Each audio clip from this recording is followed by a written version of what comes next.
पत्रकार साथी का धन्यवाद दूंगा। मैंने कई बार ये कहा कि अगर कोई पुण्य काम होने जा रहा हो, कोई बहुत बड़ा काम होने जा रहा हो और पीडीए के लोग दुखी हों, 90% आबादी वाले लोग दुखी हों, तो ऐसे पुण्य काम में उनको भी कम से कम भला होता। और अगर जमीन घोटाला हुआ है, वो भी अगर गोंडा है, बलरामपुर है या अयोध्या जैसी जगह पर 32 तो 71 बीघा जमीन, सोचिए आप कल्पना करिए कि किस नाम पर, किस सरकार में इस तरह का घोटाला हो रहा है। अखिलेश जी 2024 लोकसभा चुनाव में ये बीजेपी के लोग सबसे बड़े भूमाफिया हैं, याद रखना आप। जहाँ कहीं भी जमीन कब्जा हो रही है और आप जांच करोगे तो वहाँ बीजेपी वाले ही मिलेंगे। बीजेपी भारतीय जनता पार्टी भू माफिया पार्टी बन गई है। अगले दिन बीजेपी राम लहर में आप उड़ जाएंगे, आपकी पार्टी यदि राम लहर चल रही है। कोई लहर नहीं है। ये जो बेरोजगार इजराइल जा रहे हैं, ये जो बेरोजगार इजराइल जा रहे हैं और जो बेरोजगार इजराइल जा रहे हैं और जो अग्निवीर के लोग कपड़े उतार के आंदोलन कर रहे हैं, इनसे कैसे बीजेपी बच पाएगी। और ये जो नई आवाज उठी है पीडीए वाली, इसमें पीड़ित दुखी अगड़े भी हैं, ये ना भूलें अपने आप को।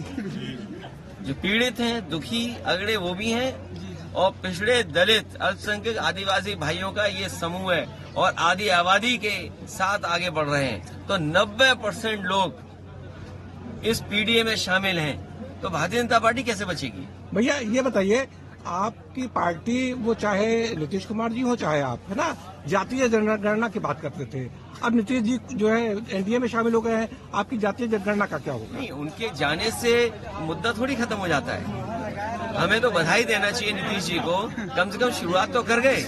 ये बात अलग है कि वो कामयाब नहीं हुए, बीजेपी के लोगों ने कुछ जादू चला दिया, क्या किया उस बारे में मैं नहीं जाना चाहता हूँ। लेकिन जो बात उठी है, जाति जनगणना, आबादी के हिसाब से हक और सम्मान, बाबा साहब भीमराव अम्बेडकर जी यही तो चाहते थे। हमारा संविधान यही तो रास्ता दिखाता है। हमारा संविधान ये कहता है कि हर जो पिछड़े दलित हैं उनको विशेष अवसर मिलने चाहिए, जो अल्पसंख्यक है उन्हें विशेष अवसर मिलने चाहिए। तो आखिरकार क्यों नहीं मिले।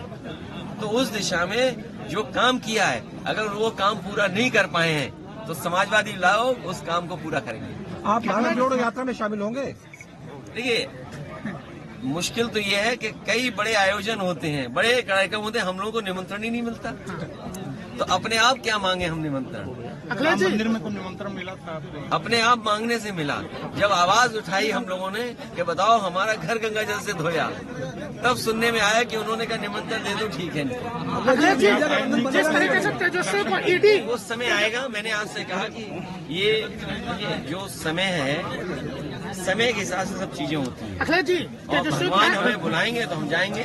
और कब उनकी इंडिया गठबंधन बनेगा नहीं बनेगा, कब इच्छा हो जाएगी बुलाने की, अभी तो भगवान ही जानते हैं। अखिलेश जी, इंडिया गठबंधन बनेगा, इंडिया गठबंधन बनाएंगे, सब तो चलेगा छोड़ के। अगर उससे अलग रुपए का जमीन घोटाला हो गया, उनको मुआवजा तक नहीं मिला। अखिलेश जी, मैं अपने पत्रकार साथी का धन्यवाद दूंगा।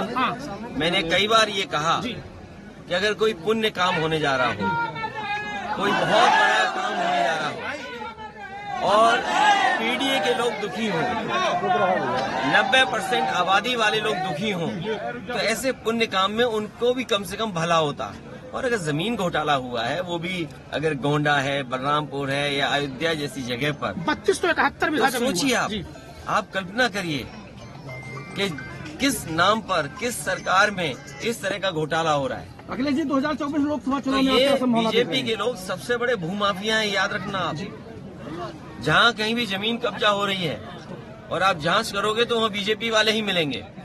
बीजेपी भारतीय जनता पार्टी भू माफिया पार्टी बन गई है। अगले दिन बीजेपी राम लहर में आप उड़ जाएंगे, आपकी पार्टी यदि राम लहर चल रही है। कोई लहर नहीं है। ये जो बेरोजगार इजराइल जा रहे हैं, ये जो बेरोजगार इजराइल जा रहे हैं और जो बेरोजगार इजराइल जा रहे हैं और जो अग्निवीर के लोग कपड़े उतार के आंदोलन कर रहे हैं, इनसे कैसे बीजेपी बच पाएगी। और ये जो नई आवाज उठी है पीडीए वाली, इसमें पीड़ित दुखी अगड़े भी हैं, ये ना भूलें अपने आप को। जो पीड़ित हैं, दुखी अगड़े वो भी हैं, और पिछड़े दलित अल्पसंख्यक आदिवासी भाइयों का ये समूह है और आधी आबादी के साथ आगे बढ़ रहे हैं। तो 90% लोग इस पीडीए में शामिल हैं, तो भारतीय जनता पार्टी कैसे बचेगी? भैया ये बताइए, आपकी पार्टी वो चाहे नीतीश कुमार जी हो चाहे आप, है ना, जातीय जनगणना की बात करते थे। अब नीतीश जी जो है एनडीए में शामिल हो गए हैं, आपकी जातीय जनगणना का क्या होगा? नहीं, उनके जाने से मुद्दा थोड़ी खत्म हो जाता है। हमें तो बधाई देना चाहिए नीतीश जी को, कम से कम शुरुआत तो कर गए। ये बात अलग है कि वो कामयाब नहीं हुए, बीजेपी के लोगों ने कुछ जादू चला दिया, क्या किया उस बारे में मैं नहीं जाना चाहता हूँ। लेकिन जो बात उठी है, जाति जनगणना, आबादी के हिसाब से हक और सम्मान, बाबा साहब भीमराव अम्बेडकर जी यही तो चाहते थे। हमारा संविधान यही तो रास्ता दिखाता है। हमारा संविधान ये कहता है कि हर जो पिछड़े दलित हैं उनको विशेष अवसर मिलने चाहिए, जो अल्पसंख्यक हैं उन्हें विशेष अवसर मिलने चाहिए। तो आखिरकार क्यों नहीं मिले?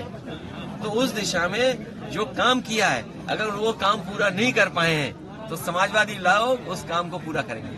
आप भारत जोड़ो यात्रा में शामिल होंगे?